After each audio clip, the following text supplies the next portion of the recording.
क्या भारत में प्रवेश कर चुका कोरोना का JN1 वेरिएंट? जानिए कितना खतरनाक है ये।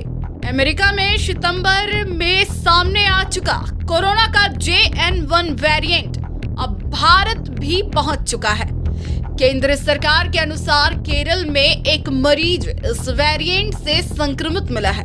ऐसे में जानिए कि यह नया वेरिएंट क्या है और क्या इससे घबराने की जरूरत है।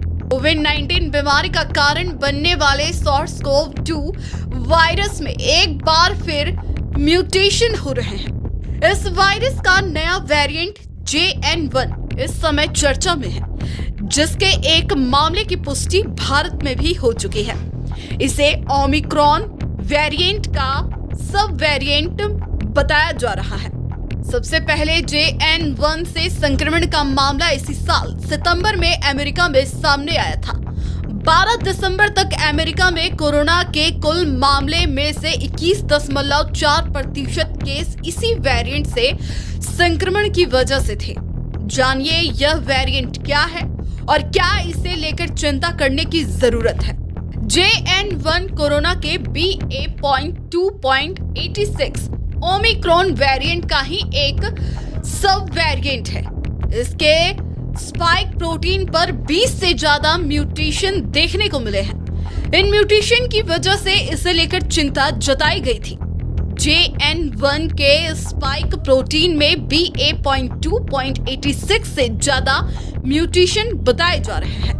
National medical association Covid staff force के को चेयरमैन राजीव जयदेवन के अनुसार JN1 फिलहाल केरल में बढ़ रहे कोविड के मामलों के लिए जिम्मेदार है। यह कोरोना के अन्य वेरिएंट्स से अलग है।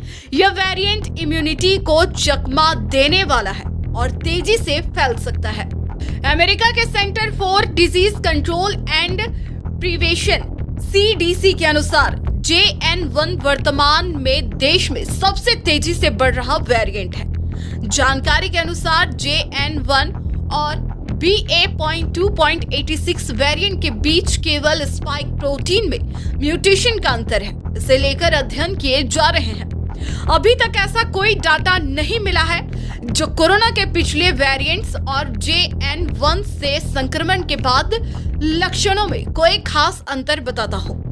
CDC के अनुसार इससे बुखार, खांसी, सांस लेने में दिक्कत, शरीर में दर्द, स्वाद व सूंघने की क्षमता समाप्त होने जैसे लक्षण दिख सकते हैं।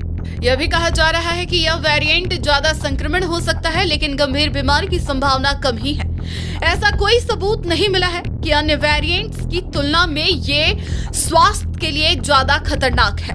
भारत में मिले इसके अधिकतर मरीज बिना इलाज के ठीक हो गए हैं। CDC के अनुसार वैक्सीन वायरस के स्पाइक प्रोटीन को टारगेट करती है। इसका मतलब है कि अपडेटेड वैक्सीन JN1 के खिलाफ भी असरदार साबित होनी चाहिए।